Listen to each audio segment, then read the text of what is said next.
सम्माननीय सभामुख महोदय, आज म यो गणनामय प्रतिनिधि सभाको विशेष समयमा आफ्ना भर्खरै प्रस्तुत भएको नीति तथा कार्यक्रम लगायत अहिले मुलुकले भोग्दै गरेको र मुलुकका सामु देखिएका केही गम्भीर इस्युहरूमाथि आफ्ना कुरा राख्न गइरहेको छु। बजेट निकट भविष्यमै प्रस्तुत हुनेवाला छ। बजेटको एउटा ठुलो अंश औपचारिक र अनौपचारिक रूपमा विदेशी लगानीबाट सपोर्ट हुने हाम्रो पृष्ठभूमि रहेकोमा अमेरिकाले सन् 2025 मा 60 बिलियन अमेरिकी डलर सहयोग कटौती गरेको समाचारहरू बाहिर आएका छन्। युरोपियन युनियनले 2023 मा अफिसियल डेभलपमेन्ट असिस्टेन्स ओडीए मार्फत 96 बिलियन युरो सहयोग गरेकोमा 2025 देखि 27 सम्ममा उक्त रकम 35% कटौती गर्ने नीति लिएको छ। यी विश्वव्यापी सहयोगका दायराहरू खुम्चिँदै छन्। नेपाल जस्ता साना अर्थतन्त्रहरू यसबाट अत्यन्तै नकारात्मक रूपमा प्रभावित हुने कुरा निश्चित छ। राजस्व बढ्ने लक्षण छैन। व्यापार बढे राजस्व बढ्ने हो। लगानी बढिरहेका संकेतहरू देखिएका छैनन्। कुराले, नीतिले र घोषणाले न लगानी बढ्ने हो न राजस्व बढ्ने हो।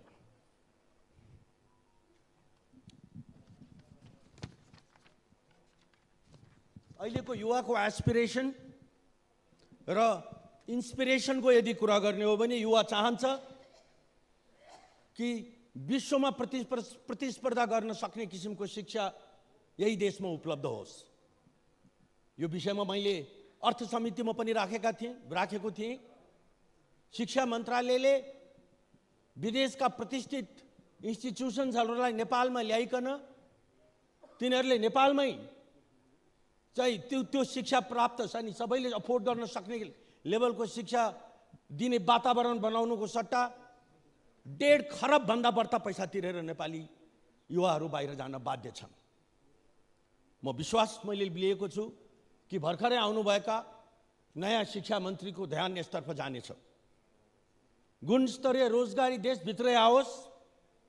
आफ्ना आइडियाजहरूलाई, आफ्ना सोचहरूलाई र केही गरिखाने आफ्ना सङ्कल्प बोकेका युवाहरूलाई स्टार्टअपको माध्यमबाट, भेन्चर क्यापिटलको माध्यमबाट प्रत्येक नगरपालिकाले, ब्याङ्कका ब्रान्चेसहरूले उनीहरूलाई त्यो पटक पटक हरेक बजेटमा विनियोजन गरिने स्टार्टअपका फन्ड बिउ पुँजी भनिन्छ जसलाई त्यो प्राप्त हुने वातावरण अबको बजेटले गरोस्। पहिले पनि राष्ट्र ब्याङ्कले यो नीति ल्याएको थियो। प्रत्येक ब्रान्चले 10 वटा कमसे कम नयाँ उद्यमी जन्माउने चाहिँ जिम्मा बोकाएको थियो।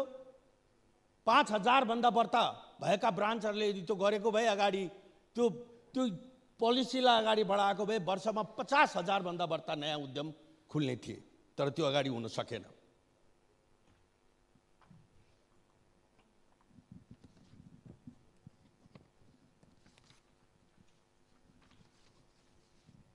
कृषि क्षेत्रको कुरा गर्दाखेरि राज्यको 60% जनसङ्ख्या केवल 23% जीडीपी बोकेको कृषि क्षेत्रमा आश्रित छ। यही नै कारण हो कि कयौं चाहिँ पञ्चवर्षीय योजनाका बावजुद, कयौं बजेटका बावजुद, घोषित प्रत्येक नीतिका बावजुद कृषिको उत्पादन बढ्ने होइन घट्ने क्रम जारी छ। मेन चाहिँ खाद्यान्नको त कुरा छोडौँ, फलफुलदेखि फुलसम्म हामी बाहिरबाट आयात गर्ने स्थितिमा पुगेका छौँ। हाम्रो कृषिको उत्पादन सरदर 30% भन्दा बढी महँगो छ छिमेकी मूल्यको तुलनामा। तर हाम्रा दुई देशीय एग्रिमेन्ट्सहरूका कारणहरूबाट हामीले त्यसलाई म्यानेज गर्ने स्थितिमा हामी छैनौँ।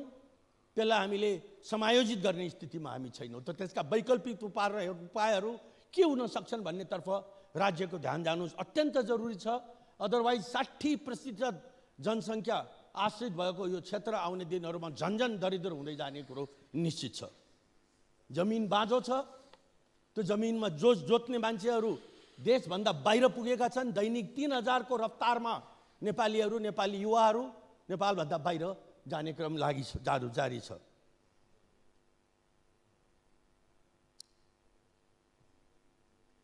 अब म केही कुराहरू अब आउने बजेटका सन्दर्भमा राख्न चाहन्छु।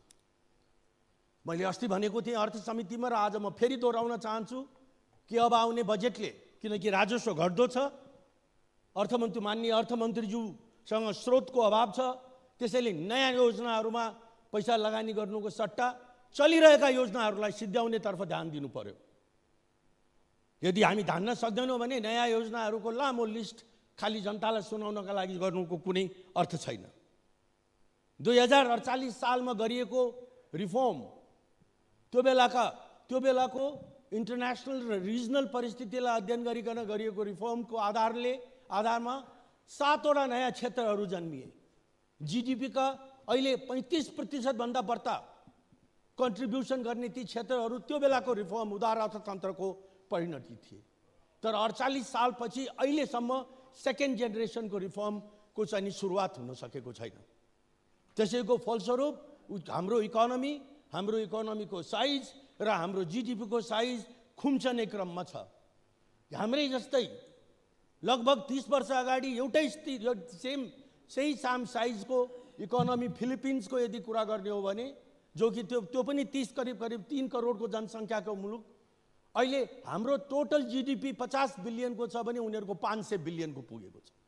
हाम्रो $15 को पर क्यापिटा इन्कम छ भने उनीहरूको 15,000 पुगेको छ। त्यो पनि त्यस्तै इकोनोमी हो, नेपाली जस्तैको इकोनोमी हो, कृषिमा आधारित इकोनोमी हो।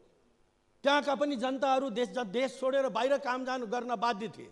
तर अहिले फिलिपिनोहरू खालि माथिको तहका काम गर्छन्, बाहिर आफ्नै देशमा फर्केका छन्, आफ्नै देशमा लगानीका प्रशस्त अवसरहरू खुलेका छन्। त हाम्रो अब आगामी नीतिहरूको तर्जुमा गर्ने क्रममा त्यस्ता सक्सेस स्टोरिजहरू, जुन सक्सेस स्टोरिजहरूलाई टेकेर मुलुकहरूले आफ्नो रूपान्तरण गरेका छन्, त्यसतर्फ ध्यान दिनु पर्यो भन्ने मेरो विनम्र आग्रह हो। सांसद फन्डको कुरा हुने गर्दछ, सांसदलाई दिइने चाहिँ सहयोगका कुरा हुँदैछ। सांसदलाई मेरो सधैँभरि एउटै मान्यता रह्यो कि सांसदलाई फन्ड दिने होइन, सांसदलाई अधिकार सम्पन्न बनाउनु पर्यो। सांसदले आफ्नो चुनाव क्षेत्रमा त्यहाँ भएका अधुरा प्रोजेक्टहरूलाई कम्प्लिट गर्नका लागि कयौँ यस्तासम्म चाहिँ दुःखदायी चाहिँ उदाहरणहरू म प्रस्तुत गर्न सक्छु। आफ्नै क्षेत्रको चाहिँ अनुभवको आधारमा ट्याङ्की 10 वर्षदेखि जोडिएर बसेको छ, पाइपको आधारमा पानी जनताले खान सकेका छैन। तर त्यो कुरामा चाहिँ सांसदको कुनै भूमिका छैन। एउटा निर्वाचित सांसदले आफ्ना क्षेत्रमा भएका यदि विकास निर्माणका योजनाहरू, चाहे त्यो स्थानीय तहको होस्, चाहे त्यो प्रदेश तहको होस् वा सङ्घीय तहको होस्, यदि त्यसलाई निरन्तर मूल्याङ्कन नगर्ने हो भने, अनुगमन नगर्ने हो भने, नपुगेको पैसाको लागि सम्बद्ध मन्त्रालयले उनीहरूको हात बलियो नपार्ने हो भने यो होल श्रृङ्खलाबद्ध ढङ्गबाट यो डेभलपमेन्टको प्रोसेस अगाडि बढ्न सक्दैन। नेपालको अर्को रोजगारीको समस्याको कुरा गर्दाखेरि उत्पादनमूलक क्षेत्र, म्यानुफ्याक्चरिङ सेक्टर, जसले कि रोजगारी दिँदछ।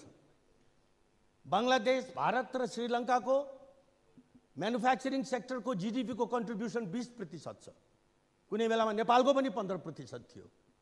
त्यो जीडीपीको 15% घटेर अहिले 5% भन्दा तल झर्ने क्रममा छ। यो अहिलेको वर्तमान परिस्थितिमा मैले अघि चाहिँ नि राजस्व घट्दै गएको वा राजस्व बढ्न नसकेको कुरा गरेँ। नेपालको व्यवसाय व्यापार डिमान्डको सङ्कुचनको कारणले खुम्चिँदै गएको कुरा गरेँ। त्यसैको प्रभाव राजस्वको सङ्कलनमा परेको कुरा गरेँ। त अब अहिलेको दिनमा आउने भावी नीतिहरू हाम्रा के हुनु पर्यो? यो कुराको पनि जवाब त्यति कठिन छैन यदि गहिरेर हेर्ने हो भने। यो नेपालले यदि आफ्ना अहिलेका हाम्रा चाहिँ नि अन्तर्राष्ट्रिय एयरपोर्ट्सहरूसँग जोडिएका र दुवै भारत र चाइनासँग जोडिएका विभिन्न प्रकारका सेकेन्ड टियर र थर्ड टियरका सहरहरूसँग नेपाललाई यदि जोड्ने हो भने हामी 50 लाख पर्यटक ल्याउन सक्छौँ। हामीले 50 लाख पर्यटक यदि ल्याउन सक्यौँ भने हाम्रो नेपालको रोजगारीको समस्या केवल पर्यटन क्षेत्रले मात्रै पनि समाधान गर्न सक्छ। अर्को क्षेत्र भनेको ऊर्जाकै क्षेत्र हो। म माननीय ऊर्जा मन्त्रीज्यूलाई बधाई दिन चाहन्छु। उहाँले कमसेकम 28,500 मेगावाटको चाहिँ ऊर्जाको क्षेत्रलाई नेपालभित्र खपतका लागि र विदेशमा निर्यात, भारतमा निर्यातका लागि समेत चाहिँ त्यो योजना अगाडि सार्नुभयो एउटा समय सीमाबद्ध ढङ्गबाट अगाडि बढाउनका लागि। भर्खरै म एनइएका नवनिर्वाचित एनइएको एमडीको अन्तर्वार्ता पढ्दै थिएँ। बाहिर जस्तै किसिमका चाहिँ प्रचार भए पनि उनले स्वयंले बडा इमान्दारीपूर्वक कि अझै 2 वर्षसम्म चाहिँ हाम्रो नेपालको आन्तरिक खपत बाहिरबाट आपूर्तिबाट बाहिरबाट आयात गरेर आपूर्ति हुनेवाला छ। हामी जति निर्यात गर्नेवाला छौँ त्योभन्दा बढ्ता हामी आयात गर्नेवाला छौँ। त यस्तो स्थितिमा यो ऊर्जाको क्षेत्रलाई जति सकिन्छ त्यति छिटो थाँती भएर बसेका यी 5,000 भन्दा बढ्ता मेगावाटका पिपिएहरूलाई सम्पन्न गरिकन त्यसको फन्डिङमा, त्यसका आइपिएका बारेमा विभिन्न प्रकारका चाहिँ विचलनका कुराहरू बजारमा आएका छन्। त्यसमा अख्तियारले समेत हात हालेका कुराहरू समेत आएका छन्। त्यसमा तत्काल सरकारले हात हालेर आन्तरिक उत्पादन जीडीपीमा यसको कन्ट्रिब्युसन बढाउने तर्फमा जानु पर्यो र बजेटको यो एउटा अत्यन्त महत्त्वपूर्ण, एउटा बहुतै महत्त्वपूर्ण चाहिँ एउटा त्यसको आयाम हुनु पर्यो भन्ने मेरो मान्यता हो। यसै गरिकन तेस्रो यो मुलुकको रूपान्तरण गर्न सक्ने क्षेत्रको यदि हामी कुरा गर्छौँ भने त्यो हो आइटीको। आइटीमा कुनै पनि प्रकारको चाहिँ हाम्रो रणनीतिक चाहिँ सोचको बावजुद पनि, सोच नहुँदा पनि स्वतःस्फूर्त ढङ्गबाट नेपालको आइटी क्षेत्र फस्टाएको छ। 1 खरब भन्दा बढ्ताको, $1 बिलियन भन्दा बढ्ताको चाहिँ नेपालभित्र घरभित्रै बसेर काम गर्ने मान्छेहरूको एउटा नयाँ जमात तयार भएको छ। नेपालमा पढेका ती युवाहरूले अझै पनि बाहिर काम गरिरहेकाहरू पनि नेपालभित्र फर्किन सक्छन् र त्यहाँ गरेका काम नेपालमा आएर गर्न सक्छन्। तर त्यसको लागि सरकारले अझ थप त्यसलाई प्रोत्साहित गर्ने, त्यसलाई मोर इनेबलिङ इन्भाइरोन्मेन्ट बनाइदिने, नेपालमा फर्केर गएर त्यही आए चाहिँ यहाँ ल्याएको खण्डमा त्यसलाई फर्दर इन्सेन्टिभाइज गर्ने, त्यसलाई फर्दर सपोर्ट गर्ने, यो दृष्टिकोणले यसलाई एउटा अर्कै उचाइमा लिएर जाने वातावरणमा बाटोतर्फ लाग्नु पर्यो।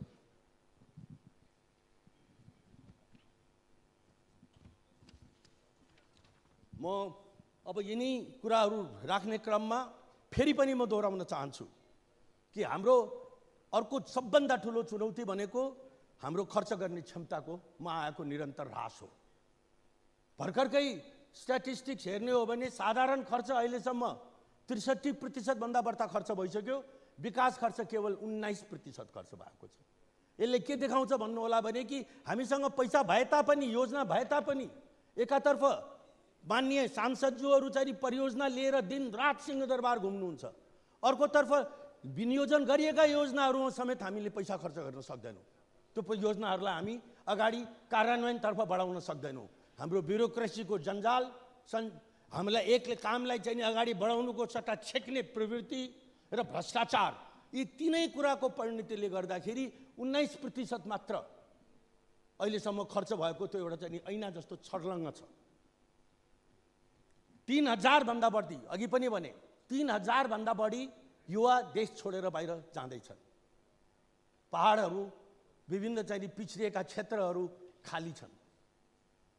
तर अझै पनि ती क्षेत्रमा विकासका नाममा कुनै पनि किसिमले रिटर्न अन इन्भेस्टमेन्ट नआउने इन्भेस्टमेन्टका लागि विभिन्न प्रकारका योजनाहरू अगाडि बढाउने काममा केवल चाहिँ राजनीतिक स्वार्थका लागि, भोटको राजनीतिक, आज ती युवा 3,000 युवाहरू जो नेपाल छोडेर गइरहेका छन्, किन गइरहेका छन्?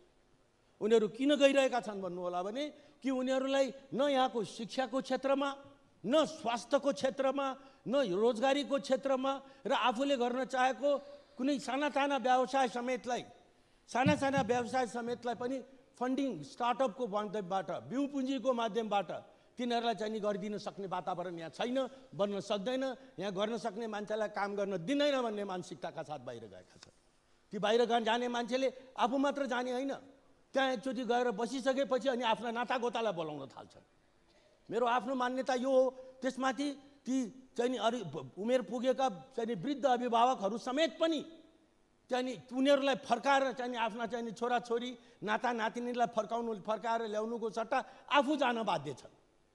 त्यो यो प्रकारको एउटा सामाजिक विचलन, मुलुकको डिमान्ड सङ्कुचनमा होल आएको जनसङ्ख्याको टोटल तादादमा आएको परिवर्तन, यी सम्पूर्ण कुराको सेरोफेरोमा नेपालको अर्थतन्त्रलाई हामीले हेर्नुपर्ने अहिले हाम्रो बाध्यता छ। दुईटा विशाल राष्ट्र भारत र चाइना, जसलाई कि चाहिँ एउटा फ्याक्ट्रिज अफ द वर्ल्डको संज्ञा दिन्छन्। यी दुईटा राष्ट्रले उत्पादन गरेका उत्पादनसँग हाम्रो त कुरा छोडौँ, हामीभन्दा धेरै व्यवस्थित राज्यहरूले समेत, राष्ट्रहरूले समेत प्रतिस्पर्धा गर्न सक्दैनन्। यस्ता दुईटा राष्ट्रको बिचमा चाहिँ नि पिल्सिएर बसेको, यस्ता दुईटा राष्ट्रको बिचमा व्यवसायको दृष्टिकोणबाट आफ्नो चाहिँ नि कस्ट अफ डुइङ बिजनेस अत्यन्त हाई भएको वातावरणमा भएको चाहिँ नि उद्यमी व्यवसायी र उनले चाहिँ नयाँ गर्ने योजना, सधैँभरि यहाँनिर चाहिँ हामी योजना र लगानीका चाहिँ नि दुहाई दिन्छौँ। तर आज यो ती योजनामा लागेका उद्यमीहरूको मनोबलको स्थिति के छ, उनीहरूले गरेका उद्यम र व्यापारको स्थिति के छ? अहिले सरदर नेपालको उत्पादन 50% भन्दा पनि कम क्यापासिटीमा सञ्चालित छ। चाहे त्यो चाहिँ सिमेन्ट होस्, चाहे त्यो स्टिल होस्, चाहे त्यो अरू कुनै पनि प्रकारको वस्तु होस्, निरन्तर क्रमशः हाम्रा चाहिँ निर्यात गर्ने क्षमता ह्रास हुँदैछ, हाम्रो उत्पादनको कस्ट बढ्दैछ। मैले अघि पनि भने हाम्रो कृषि उत्पादन हाम्रो घट्दो छ। त्यही यिनै सबै कुराको समग्र परिणति भनेको राजस्व घट्दैछ, अर्थतन्त्र। मान्य सदस्य, यहाँको समय सकियो। मैले सिध्याउनै लागेँ सभामुख महोदय।